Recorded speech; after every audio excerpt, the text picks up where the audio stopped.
Harold here again at Morristown National Park, here at Jockey Hollow. Why don't you come on in and join me?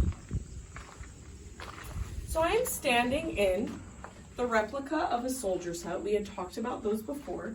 They're the 14-foot by 16-foot structure that was constructed during the winter of 1779 to 1780 here in Jockey Hollow outside of Morristown in New Jersey for the winter encampment of the Continental Army. Let's go over what we have going on inside of here. You're going to see bunks. 12 men would stay here. We have 1, 2, 3, 4, 5, 6. We got, some people had to squeeze in the middle here. 7, 8, 9, 10, 11, 12. I was in here taking a look at all these spots, and I'm going to tell you the least desirable realty would be up in that corner. You could see, if you sat up, you would bang your head. And over here, I'm going to think this is one of the most desirable because we're close to our fireplace over here.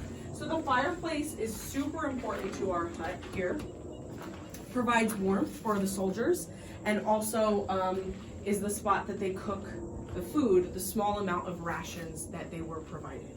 So why this place? Why here? Why outside of Morristown? Well, General Washington, like I said, chose Morristown because natural higher elevation to be able to see and keep an eye on the British in New York over the Watchung Mountains.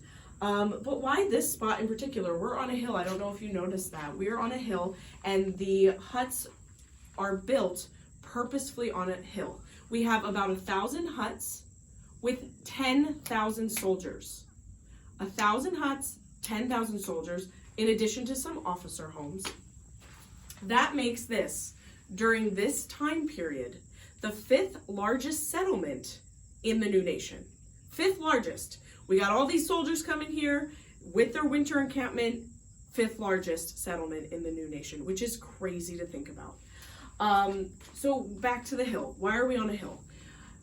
Up until this point during the Revolutionary War, winter encampments were happening every winter, okay? Previously to coming here to Morristown, the Continental Army had their winter encampment in Valley Forge. Mistakes were made with regard to construction specifically. The huts were constructed at kind of low-lying levels.